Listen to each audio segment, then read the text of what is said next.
There is an old Terran adage that claims the definition of insanity is doing the same thing over and over again and expecting a different result. By this metric, the Imperium of man is not merely insane, it is catatonic. For 10,000 years, humanity has clung to the decaying roadmap laid out by a god who can no longer speak, terrified to deviate from the path even by a single step. To change is to err. To innovate is to invite the demon. Stagnation is not just a state of being in the 41st millennium, it is a survival strategy. But there was a time, deep in the shadowed history of the 36th millennium, when the High Lords of Terra dared to look at the Emperor's divine work and think, we can do better. They looked at the Adeptus Astartes, the angels of death, the perfect weapons of mankind's conquest, and saw not perfection, but room for improvement. They saw the flaws in the gene seed, the creeping corruption of the red thirst, the wolfen, the black rage. And in their supreme arrogance, they believed they could fix what the master of mankind had left unfinished. This was the genesis of the 21st founding. It was intended to be the dawn of a new golden age, a project to create the Homo Sapiens Novus, a new breed of space marine, larger, stronger, and incorruptible. The Adeptus Mechanicus opened vaults that had remained sealed since the heresy, tampering with genetic code that was written by the Emperor himself. They promised a legion of warriors that would not just hold back the dark, but banish it entirely. Yet in the grim darkness of the far future, hope is often just the prelude to a new kind of horror. The 21st founding did not produce saviors, it birthed monsters. It produced chapters so cursed, so twisted by misfortune and mutation, that their very existence is a testament to the folly of trying to play God in a universe ruled by laughing, thirsting deities. We call it the Cursed Founding, but that name suggests mere bad luck. The truth you are about to discover is far more disturbing. This was not an accident. This was a price paid. When you pull at the threads of the Emperor's design, you do not unravel a knot, you open a door, and something terrible walked through. To truly comprehend the scale of the 21st founding's failure, we must first descend into the geopolitical nightmare of the 36th millennium. This was not a time of stability. It was the aftermath of the Age of Apostasy, a period where the Imperium had not been threatened by Xenos or Ferretics from without, but had been nearly cannibalized from within by the madness of one man, Gouge Van Dyer. The Reign of Blood had left the galaxy-spanning realm in tatters. Infrastructure was shattered, faith was shaken, and crucially, the Adeptus Astartes were dangerously depleted. The wars of the apostasy had bled the Space Marine chapters dry. Entire brotherhoods had been wiped out or reduced to effective combat ineffectiveness. The High Lords of Terra, regaining control after Van Dyer's execution, looked at their star charts and saw a galaxy ripe for reconquest, but lacked the soldiers to hold it. They were desperate, and in the 40th millennium, desperation is the mother of heresy. They did not just need more Space Marines, they needed warriors who could withstand the sedition and madness that had just nearly destroyed them. It is here that the seeds of disaster were sown. The High Lords, in their secret conclaves, authorized a founding of unprecedented scale. But unlike previous foundings, which strictly adhered to the genetic templates of the Primarchs, the orders for the 21st carried a dangerous addendum: improvement. The biologists of the Adeptus Mechanicus were given clearance to experiment. They were tasked with accelerating the zygote cultivation process and, more blasphemously, refining the gene seed to eliminate known flaws. Consider the sheer arrogance of this moment. The tech priests of Mars, who treat the lighting of a candle as a religious ritual, were suddenly given free rein to edit the biological code of the Emperor's own sons. They dove into the forbidden vaults of the gene seed banks, with the enthusiasm of butchers presented with fresh meat. They believed they could excise the Canis Helix from the space wolves or cure the black rage of the blood angels. They saw themselves not as preservers of knowledge, but as architects of a new humanity. The atmosphere of the time was one of feverish optimism, masking deep paranoia.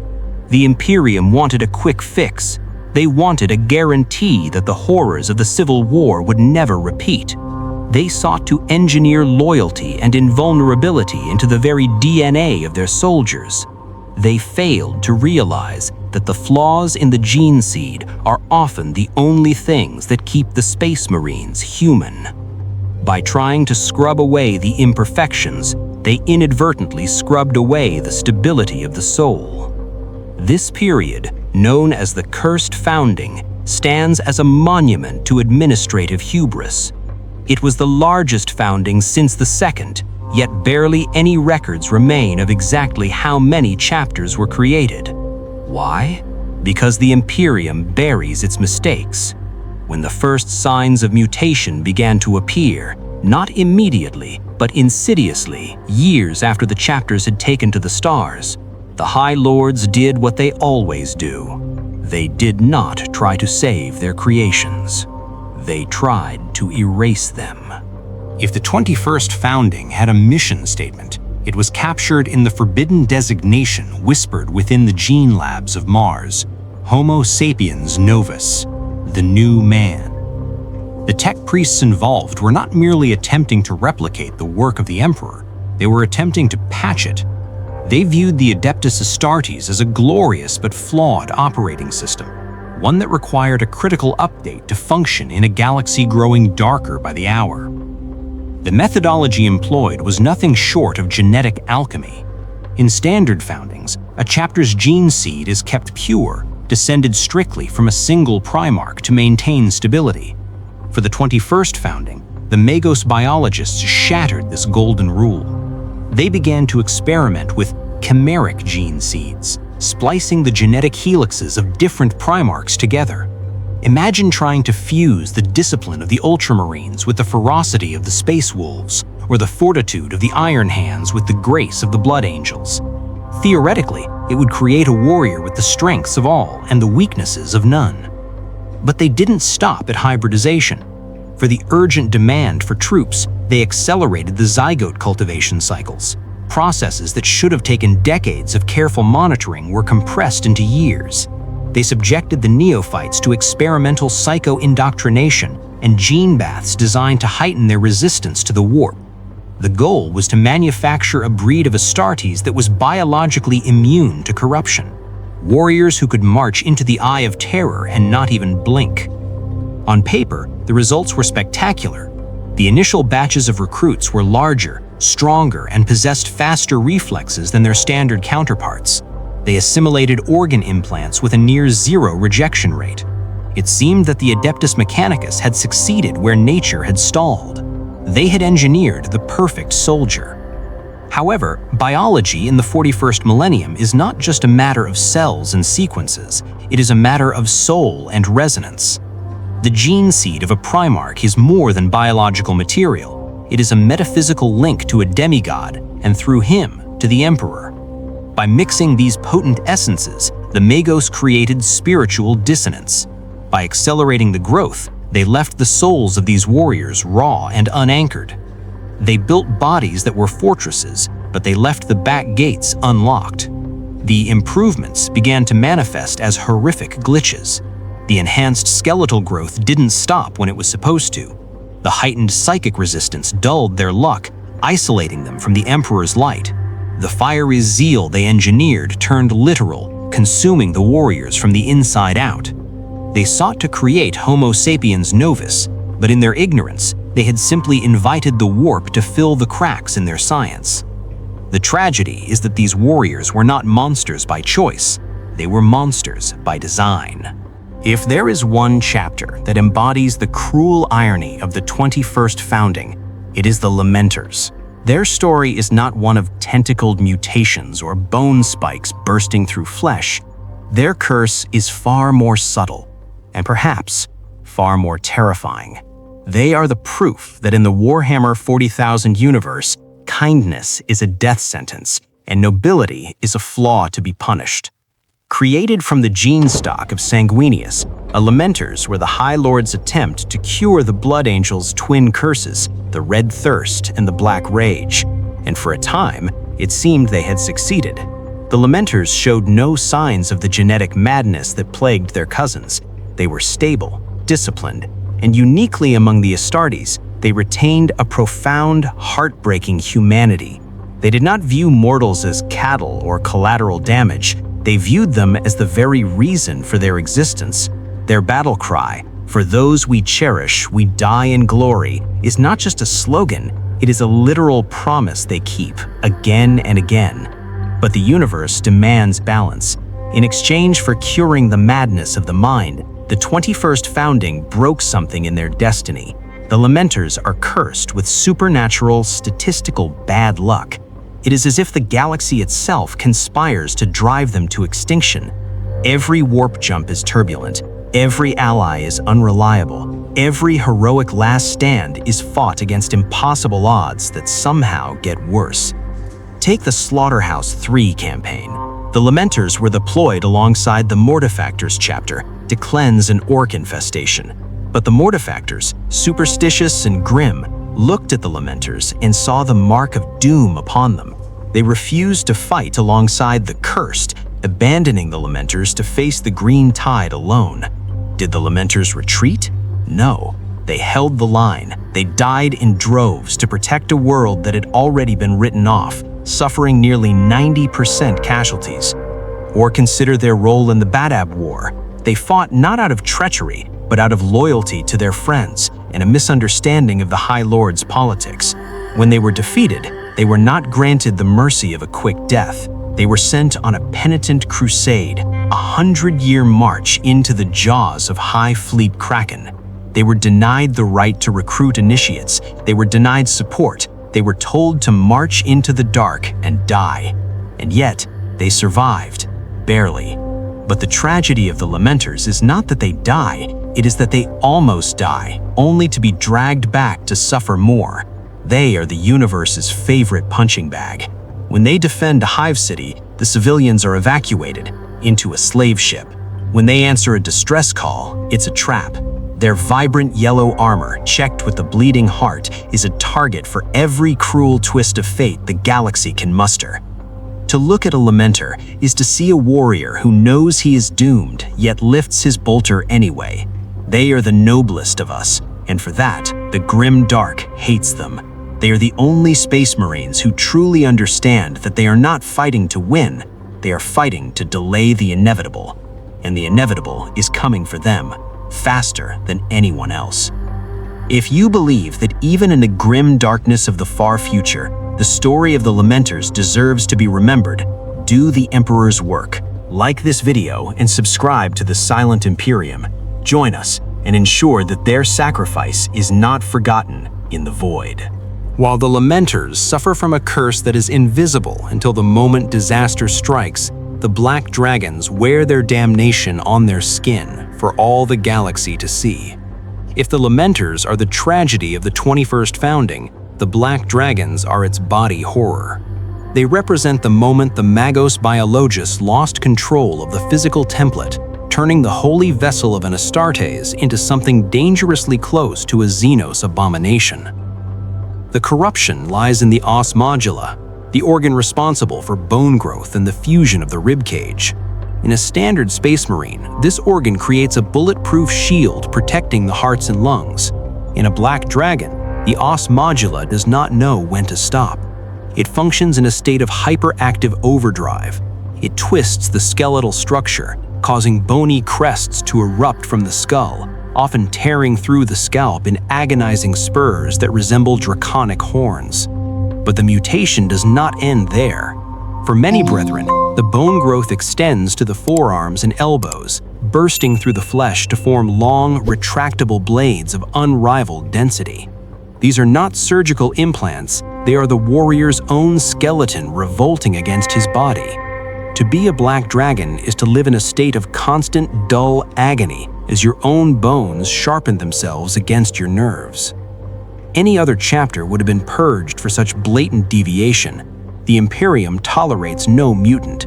Yet the Black Dragons have survived. How? By weaponizing their curse. They do not hide their deformed brethren, they celebrate them. Those with the most extreme growths are formed into squads known as the Dragon Claws. They coat their protruding bone blades in adamantium and fight with a savagery that borders on the feral, literally tearing enemies apart with their own bodies. They have turned their deformity into a badge of office. But this survival comes at a terrible cost, a life of secrecy and paranoia. The Black Dragons are terrified of the Inquisition.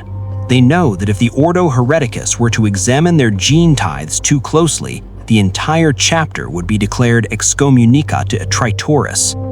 It is whispered that the apothecaries of the Black Dragons go to gruesome lengths to protect their secret, submitting fake samples or culling those whose mutations become too chaotic to explain away. They walk a razor's edge.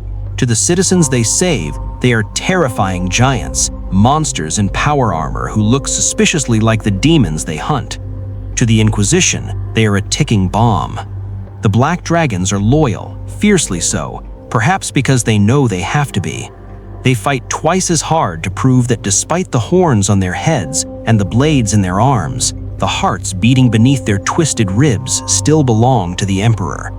They are the monsters who fight monsters, praying that the Imperium never turns its gaze upon them. If the Black Dragons represent the horror of the flesh, the Flame Falcons represent the horror of the soul, and the Imperium's terrified reaction to it. Their story serves as a brutal reminder that in the 41st millennium, if you shine too brightly, you will be extinguished. The Flame Falcons were not destroyed by enemies of the Imperium, they were butchered by their own allies, punished for a gift that they believed came from the Emperor himself. The tragedy unfolded on the world of Leith 11. The Flame Falcons were engaged in a desperate defense against a relentless enemy. The situation was dire. Ammunition was running low and the battle lines were collapsing. In that moment of supreme crisis, something impossible happened. Members of the First Company suddenly burst into flames.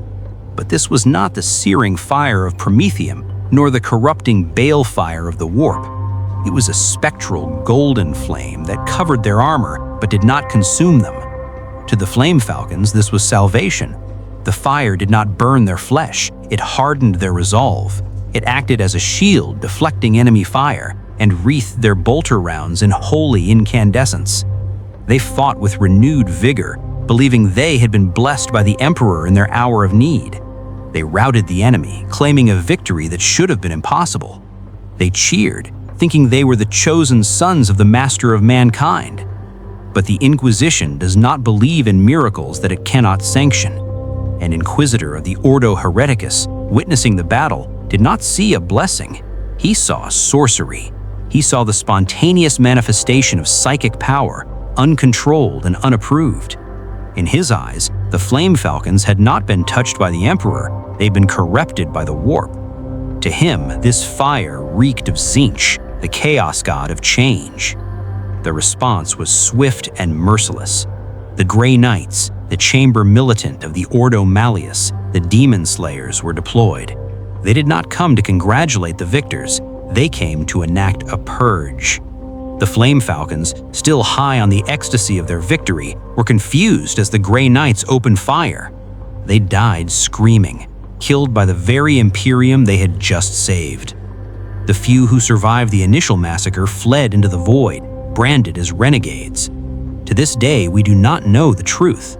Was the fire truly a manifestation of the Emperor's psychic might, rejected by a paranoid Inquisition? Or was it a subtle trap by the Chaos Gods, a gift designed to damn them? The tragedy of the Flame Falcons is that they died loyal, treated as traitors simply because they were too miraculous for a galaxy that has forgotten what hope looks like. Looking back at the catastrophic tapestry of the 21st founding, the question that haunts Imperial scholars is not what happened, but why.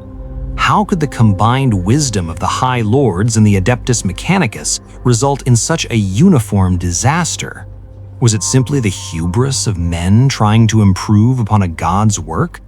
Or was there a darker, more insidious hand guiding the scalpel? The official imperial stance, when they acknowledge the founding at all, is one of regretful incompetence. They claim the Magos Biologus simply overreached, that the genetic code of the Astartes is too complex for mortal minds to alter without consequence. But there are whispers in the dark corners of the Inquisition that suggest a more sinister truth: sabotage. Consider the timing. The Imperium was weak, recovering from civil war. Who benefits most from a corrupted generation of Space Marines? The archenemy. There are theories that the gene vaults on Mars were compromised, perhaps by sleeper agents of the Alpha Legion, or worse, by the twisted genius of Fabius Bile, the progenitor of chaos. If Bile had access to the foundational materials of the 21st founding, it would explain why so many chapters develop mutations that mirror the warp-touched legions of the traitors. It transforms the narrative from a tragic accident into a masterstroke of long-game warfare. But if the cursed founding was a total failure, how do we explain the sons of Antaeus? Amid the burning martyrs and bone-spurred monsters, the sons of Antaeus stand as a baffling anomaly. They are giants, even by Space Marine standards, towering over their cousins. Their mutation is not one of decay, but of excessive durability. Their skeletons are reinforced to a degree that makes them nearly indestructible. Their skin is rumored to be as hard as rockcrete. They do not bleed, they endure. During the Batalis campaign, reports surfaced of sons of Antaeus marching directly into heavy Eldar plasma fire, weapons that should have vaporized them. Instead, they emerged from the smoke, armor blackened but bodies unbroken, relentlessly advancing like juggernauts. They are the immovable object of the Imperium. Yet this very resilience breeds suspicion. Why are they so durable? Some inquisitors point to the similarity between the sons of Antaeus and the traitorous Death Guard of the 14th Legion. The Death Guard were known for their unnatural constitution and their ability to shrug off lethal wounds. Did the Magos of the 21st Founding dare to use traitor stock to splice into the mix? Did they try to reclaim the resilience of Mortarion for the Emperor? The sons of Antaeus speak little and reveal less. They serve the Imperium with a stoic, almost mechanical efficiency. But their existence creates a chilling paradox. The only chapter from the cursed founding that functions perfectly might be carrying the DNA of the Imperium's greatest traitors. It suggests that perhaps the only way to improve a Space Marine was to borrow from the monsters they are sworn to kill. And if that is true, then the entire project was not just a failure, it was a heresy from the very first petri dish. If the Lamenters are the martyrs of the 21st Founding, and the Black Dragons are its monsters, then the Minotaurs are its executioners. They are the final piece of this horrific puzzle, the one chapter that suggests the High Lords might have gotten exactly what they wanted, even if they won't admit it. While other chapters of this founding were shunned or hunted, the Minotaurs were embraced.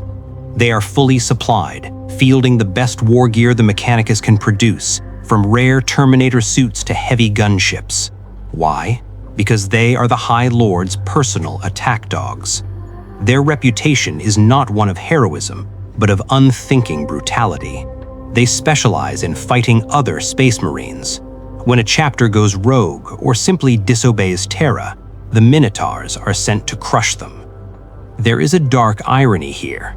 The Minotaurs are rumored to possess chimeric gene seed, possibly spliced with the forbidden genetic stock of the Iron Warriors or even the World Eaters, traitors known for their bitterness and siegecraft.